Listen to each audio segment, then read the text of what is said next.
азиз, барномаи суҳбати рӯз аст меҳмони хонадони якояки шумо. Дар суҳбати имрӯзаи мо ҳузур дорад собиқ раисони шаҳри Хорух муҳтарама Арамбеги Маҳтоб Шӯзода ва устоди гиромии мо Ғозибек Иброҳимбеков. Шуморо қаблан ба барномаи имрӯза хушомадед мегӯем ва хостин нахуст оғоз мекунем аз оне ки дар таърихи 25 то 28 ноябри соли 2021 дар маркази маъмурии вилояти мухтори Кӯҳистони Бадахшон гирди ҳамоии ғайриқонунӣ ба вуқӯъ пайвастанд ва шумо вобаста ба вуқӯъ пайвастани ҳамин гирди амоиҳои ғайриқонунӣ хостем андешаи шуморо бифаҳмем. аз ин ҳодисаи мегӯем ки ноговор бисёр ҳам ошуфтаҳол гардидем. Чаро ки ошуфтаҳол аз он гардидем ки бисёри яъне маърифати ҳуқуқии шаҳрвандон ниҳоят дар пояи паст қарор дорад ва ҳар як нафаре ки яъне албатта ба гирди амоии ғайриқонунӣ даст мезанад ва албатта тибқи қонун ба ҷавобгарӣ кашида мешавад ва бешубҳа бисёр мехостам ки ҷавонон аз ин сабақи дарси ибрат гиранд.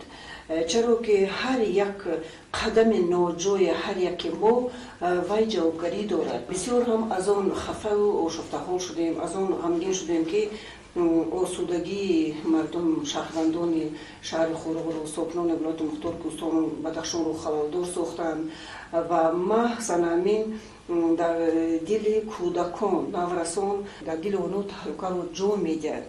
умид ба зиндагӣ, умид ба оянда дар дили ҳамин наврасон боз нопадид мегардад ва моро лозим аст, яъне шаҳрвандони соҳибақлро лозим аст ки пеши рӯи инро гирифта намуд даркор аст. ҳазордонаӣ арча мешинондем, дарахт мешинондем, гулҳои ороишӣ меовардем ба хотири оне ки диққати ҳар як сайёҳро ба ҳамин замини бештосои худамон ҷалб намоем ва маҳз бо ҳамин маърифати баланди худамон, маҳз бо ҳамин маърифати шаҳрвандии худамон, маҳз бо ҳамин тайбаи зебоипарастии худамон мо метавонем диққати сайёҳонро ба ҳамин диёри хушманзараи худамон ҷалб намоем ва бисёрам хушоянд аст ки бисёр корҳоро дар ҳамин давра мо ба анҷом расонидем.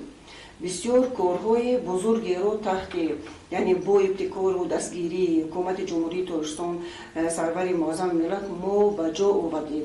бисёр вақто мо як гапро мешунидем ки албатта шумо фақат дар бораи ободонию дар бораи созандагӣ гап мезанед. ҳар як шахс дар назди худ мақсад дорад барои ояндаро сохтан, мақсад дорад барои ба ҷомеаи ҷаҳонӣ рӯи худро кушодан, мақсад дорад он насле ки тарбия мекунад дар ниҳоди ӯ ватанпарастӣ, хештаншиносӣ, худогоҳиро тарбия намудану мақсад дорад ки анамин марзу буми ватани худ, марзу буми диёри худро чун гаварки чашм муҳофизат намояд. яъне мақсаду мароми мо калонсолон, умеду орзуи мо калонсолонам ҳамин аст ки бисёртар ҷавондухтаронеро ба воя расонем ки онҳо ҳисси баланди ватандӯстӣ дошта бошанд, ҳисси баланди меҳанпарастӣ дошта бошанд, созанда бошем, бунёдкор бошем.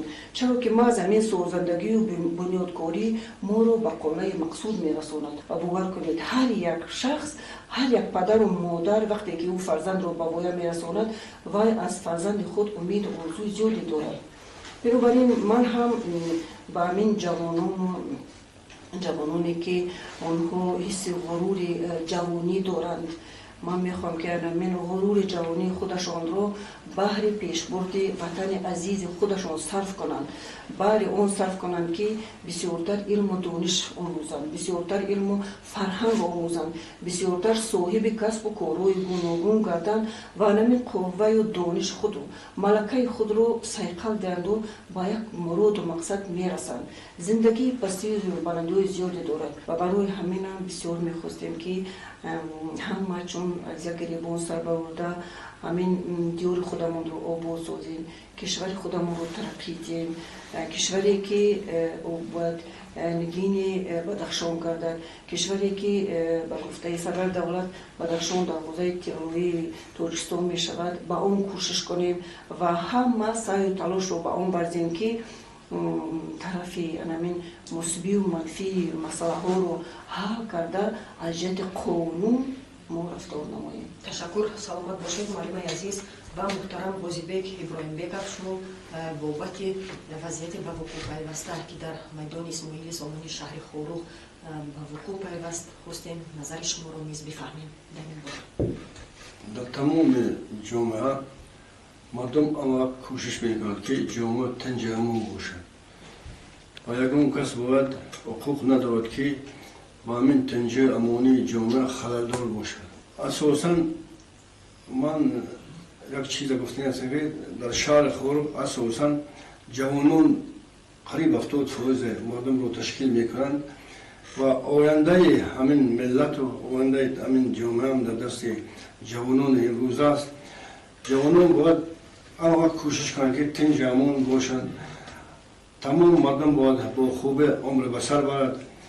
یکون اشخاصی باید در همین جامعه پیدا نشود که وای برای تنج امونی مردم، تنج امونی جامعه باید خلل رساند.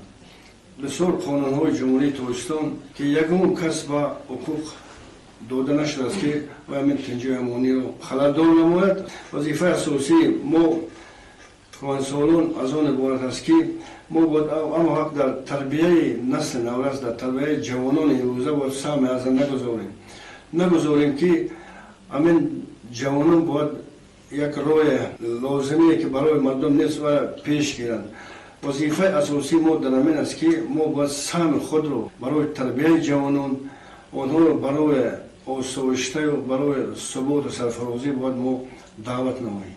تقریبا همه معلوم است فیلم حجتی تحت عنوان نیروی قانون توسط تلویزیون بدخشان نمایش داده شد و خواستیم معلم عزیز بابت همین فیلم نظر شما را بفرمایید. ما برای هر یک جوانان، برای نفع جوانان، برای من نسل نورس این فیلم نمونه عبارت است، چرا که باید همه جوانان و نورسان از اون استفاده برده، یعنی به خود خلاصه در کاری برارند، به خود در همون دوره خلاصه در کاری برارند که محض روی خطا رو ما پیش نگیریم و روی درست رو پیش گیریم. روی درست ما این باسته علم و دانش است. فقط باسته علم و دانش خونده صاحب علم و دانش شدن، با روی درست رفتار کردن و رعایت قانون در باره مسائل پدر و مادر که هر یک باب آن برای یعنی تربیت نسل نورس بخشیده شده است. شما خواستیم بپرسیم که شما با اون آموزگارانی که با همراهی شاگردانشان در گرد همایی‌های غیر قانونی همون روزها شرکت ورزیدن چی گفته می‌توانید؟ البته آیا عمل آنها درست بود؟ من از نگاه خودم درست حساب میکنم. برای چی؟ برای اینکه آموزگار شخصی است که او بچه‌ها رو برای امانت در دست هم پدر و مادر، در دست هم آموزگار امانت میگذارد و آموزگار هم به مثل پدر و مادر شخص دومی است که او باید دلسوز باشد، دلسوز کسب خویش خود باشد.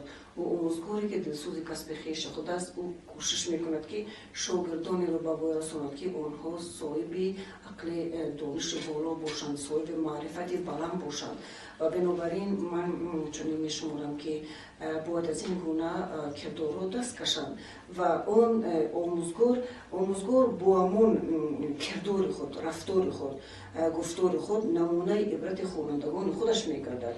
او آموزگار شخصی است که همین محک علم و دانش محض به واسطه آموزگار در دل آنها جایگیر می شود و باید آن را برای راستی دارد. قانون آموختن باید در ولایت مختار کوهستان از جمله شهر خوروغ مستحکم کرده شود و مردم باید همین قانون های فهماندن در کار است و وقتی که قانون است هر یک کس باید در چارچوبه قانون کار کند و رفتار کند. شما وابسته به اون کردارهای نامطلوبی که جوانان ما نسل نفرس ما به آن شامل میگردند آیا از نگاه قانون همین رفتار آنها درست است؟ وقتی که قانون را رعایت نمیکنند رفتارشون درست است. و قانون است. قانون باید هر شهروند کسی باید قانون را رعایت کند. قانون را باید داند. قانون را آموزد. مثل اونی که برای ما چون آب و هوا و ضرور است برای چی؟ برای اونی که صلح و ثبات ما زمین وابستگی دارد. صلح و ثبات از اون وابستگی دارد که هر یک شخص هر یک شهروند قانون رو رعایت کند و ما در نتیجه همین ما با یک مقصد رسیدن میتوانیم و آن دولت‌های پیشرفته که شما خودتون قید کرده اید قانون رو رعایت میکنند صلح و ثبات در آنجاست. آنجا اینوستیسیون خارجی میباید، آنجا مبلغ گذاری میشود، آنجا ترقیات میشود، آنجا گوییم که همه مردم به طور آزادانه رفتار میکنند، زندگی میکنند. خواهی که آزاد باشی، قانون باشی. پس بهر پیشگیری نمودن آن نفرانی که در گردیابی‌های غیر قانونی شامل هستند یا اینکه اشتراک میکنند از هر یک ما چی ضرور است؟ چی طلب کرده می شود؟ البته از هر یک ما طلب کرده می شود که ما باید به جوانان جوانانی گویم که زمان ایام عذر یا نسل نورس باید همیشه تلقین نماییم که از کردارهای بد، از رفتارهای بد خود رو کناره‌جویی کنند. در روی پیش کانسولان ما چنین یک عرف و عادتی داشتند که پسر و دختر خود رو نصیحت میکردند که دوگانه یا رفیقی رو به خودتون بزینید که او رفتار شایسته داشته باشد، کردار نفس داشته باشد، دانش نفس داشته باشد و ما کوشش میکنیم که با همین جوانان و همین نوسان اینا تلقین کنیم که دائم و رسوم باشد، راستقول باشند و صاحبی همین بگیم که عقل و ذکاوت باشند، با عقل و ادراک خودشون وای کنند، عمل کنند تو اینکه فردا دیر نشوند. تمام مردم شهر خود رو آموزاندن قانون باید رعایت کردن در تمام محله ها، در مکتب، در اداره مؤسسه باید این کار جوری کرده شود. آموختن قانون و دانستن قانون و تنجه امانی یک مقدسات است. این برای از خانه هر یک آدم باید از خانه خود سر کرده تمام جامعه و کسی که